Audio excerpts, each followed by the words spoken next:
สบายดีพี่น้องเดี๋ยวมื้อนี้เจอกับบ่าวบ๊อบอยากสิพาไปเบิ่งสวน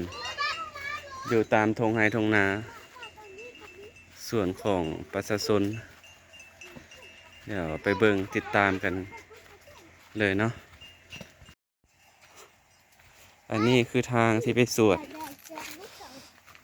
เป็นแบบนี้เพราะว่าพระเจ้าจะเอาไม้ใช่แบบนี้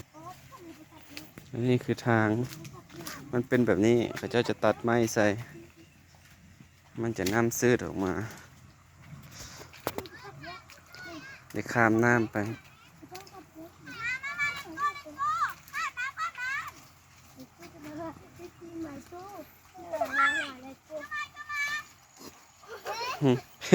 ย่างได้บ่เด็กน้อยอันนี้เด็กน้อยเป็นไกด์นำทาง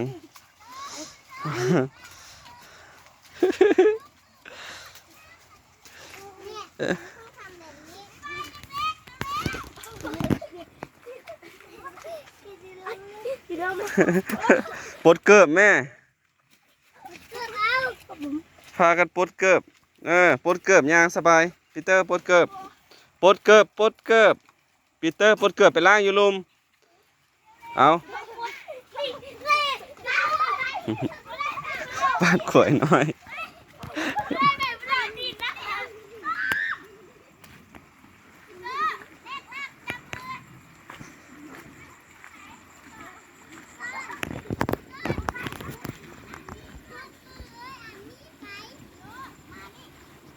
ข้ามน้ำอีก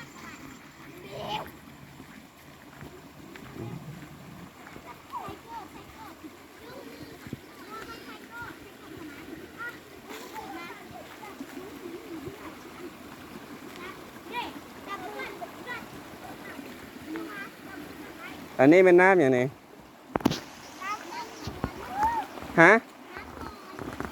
น้ำมอนเราจะข้ามน้ำมอนน้ำมอนกับน้ำอย่างนี้คือบอกให้น้ำหนักด้วยว่ามันไปว่าเอ้ยบ่เลิกบ่เด็กๆก้นหินนี่คักเลยไงนอนสมน้ำไหลเนาะ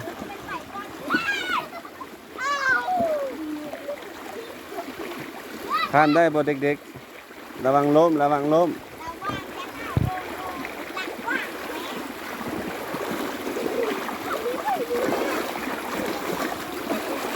โอ้เย็นดีเลยน้ำเนี่ยตัวนี้จะน้ำใสอันนี้จะเป็นน้ำใสนี่อันนี้เป็นน้ำขุ่นเป็นน้ำสองสีเป็นน้ำสองสีนำทางเด็กๆเอาแต่ละปีทางป้าทางลุงหรือว่าประชาชนแถวบ้านลองซันเขาเจ้าจะพากันมาเฮ็ดหลังจากที่เอาน้ำสำเร็จแล้วพระเจ้าก็จะตัดเฟืองพากันมาเฮ็ดสวนอยู่ตามทุ่งนาก็คือแบบนี้ปลูกกระเทียมหอมบัวผักกาดผักสลัดผักหอมพอไม่ได้ซื้อน้ำไปทางใดน้ำไปน้ำทางจะพาไปเบิ่งสวนกระเทียมกู้เบิดแล้วอ่ะกู้เบิดแล้วปีหนึ่งก็สิได้ประมาณ 4-50 กิโลบุรุษ 4-50 กิโล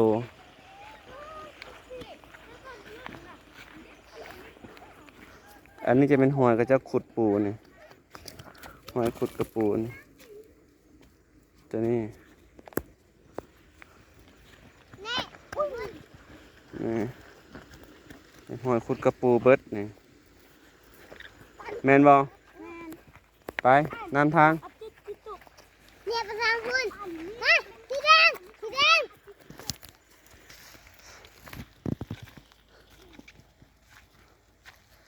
โอ้ธรรมชาติทงไห้ทงนาช่วงยามแล้งก็สิประมาณนี่แหละพี่น้องเด้มีผักอันนี้อีกนี่ผักอันนี้คือกินได้เลยนี่ อันนี้เขาเจ้าจะซุปกินเนี่ย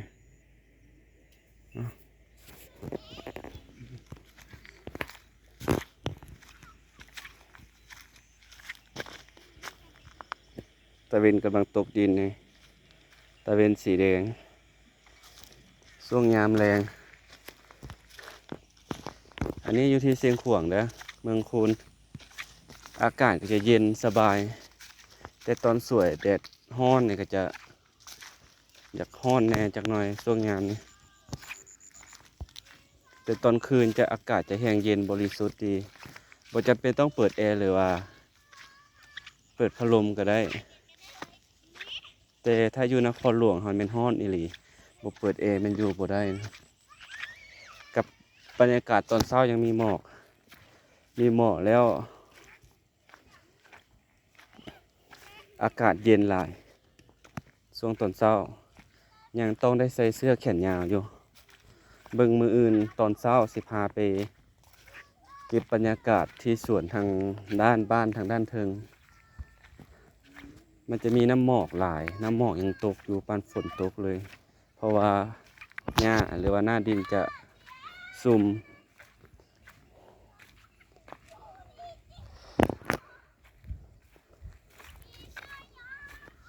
นี่พระเจ้าจะล้อมหัวแบบนี้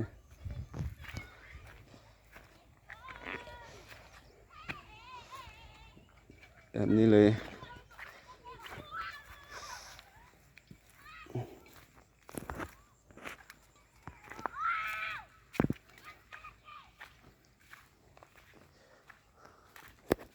่วนหมู่บ้านนี่เขาเจ้าก็ส่วนหลายจะพากันไปเฮ็ดคำหรือขุดคำ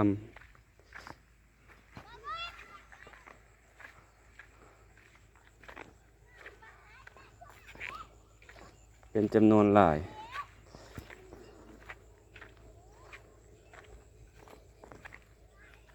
อันนี้หัวก็จะเฮ็ดอย่างดีเลยมีเหล็กหนามมักจับเฮ็ดทีเด้นี่ทีแหงเลยขนาดประมาณบ่ฮอด20 เซน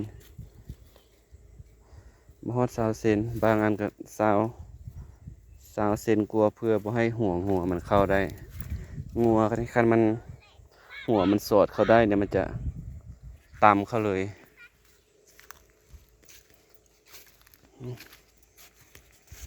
บรรยากาศช่วงแรงๆค่ำคอยยามแรงอันนี้ก็เป็นส่วนกับเจ้ากู้กระเทียมหรือหอมบัวไปแล้วนี่ก็ยังแต่ดอกผักกาดเขียวกระจีดอกบานมันเป็นเกลียนแล้วก็เจ้าจะมาตัดเป็นเกลียนมันแก่แล้วเจ้าก็จะมาตัดเพื่อเอาไปเฮ็ดแนวพันธุ์ปลูกอีกปีหน้า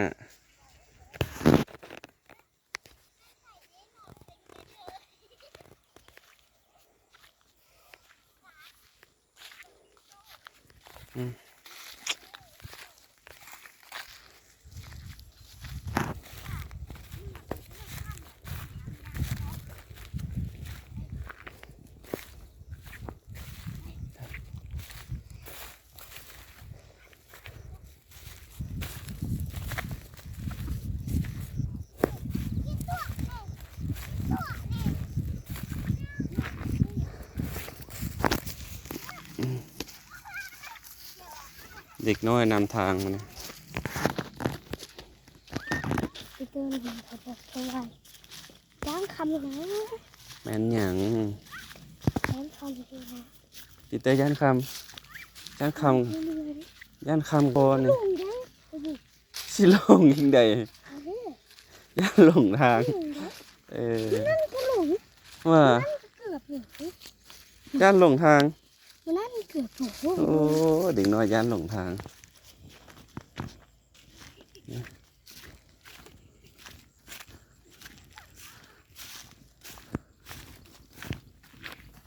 คันเพนาหรือว่าคันนา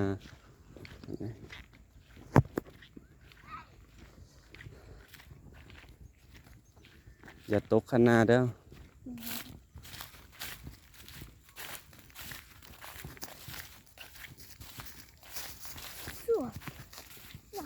ส่วนที่ใกล้ๆอยู่ ส่วนอยู่ใกล้ แล้วให้ส่วน ส่วนอยู่ใกล้ๆก็มีหลายละเด้เขาเจ้าก็มาปลูกไกลๆเด้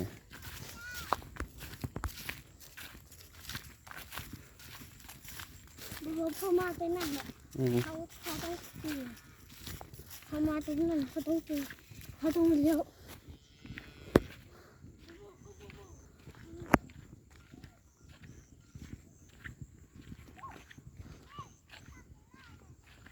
โอ้โหน้ อันนี้เขาเจ้าจะล้อมหัวเป็นล็อกแบบนี้เลย ำดูแดนจุ่มเข้ามา ล็อกของไฟของมัน อันนี้มันจะเกลียแล้วนี่ อยากให้ดู อันนี้เป็นแนวเกลียนผักกาดไปยางไปก่อน ระวังขับเด้อ มันเป็นคันไดนี่ ปีนเป็นบ่ล่ะ ข้ามเป็นบ่ข้ามไป อย่าตกอย่าไปออบข้ามบ่เป็น จับนี่ปีน ปีน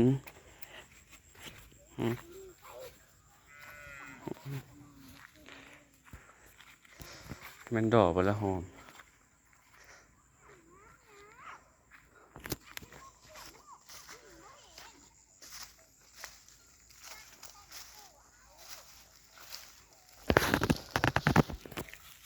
ดอกหอมนี่ก็งามอีกอย่างหนึ่งนะ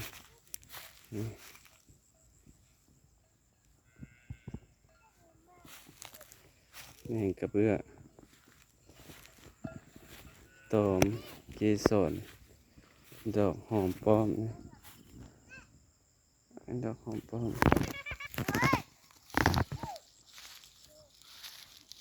อันนี้คือกระเจ้ายังบ่ทัน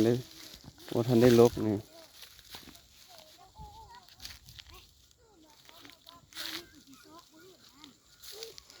เด้เขาจะเป็นหัวดีแล้วนี่เป็นหัวดี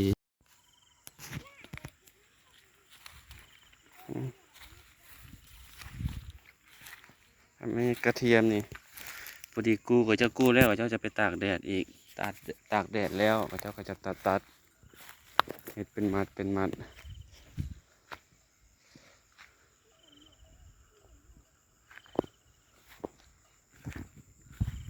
คือเขาเจ้าปลูกซ้ำนี่นะแต่เป็นโลกนี่ได้ประมาณ40-50บางคนก็20-30ตามที่ไผ่ปลูกน้อยปลูกหลาย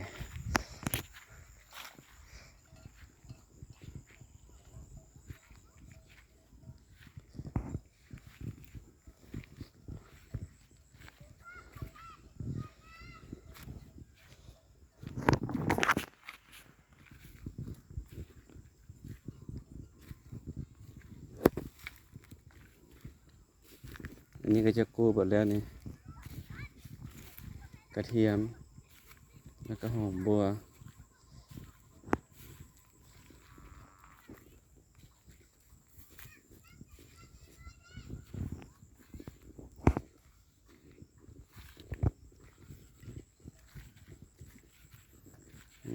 ก็จะตากแดดไว้แบบนี้แกนผักกาดนะ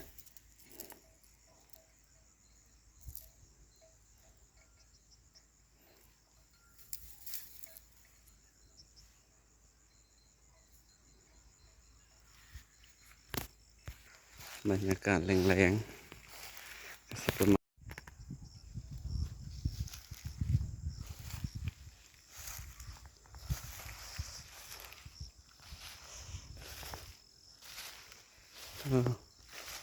อันนี้ดอกงาขิวนะอันนี้มันหญ้าอย่างนี้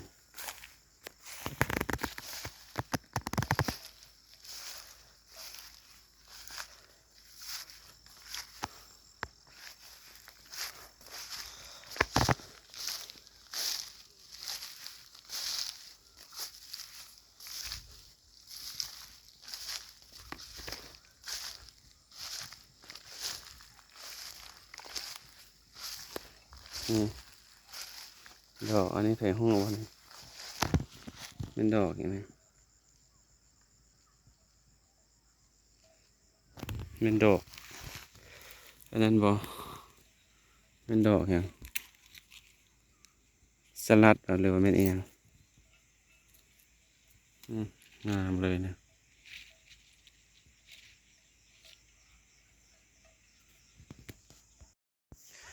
ส่วนวิดีโอของเราก็จะจบเพียงเท่านี้ก็ขอฝากกดไลค์กดติดตาม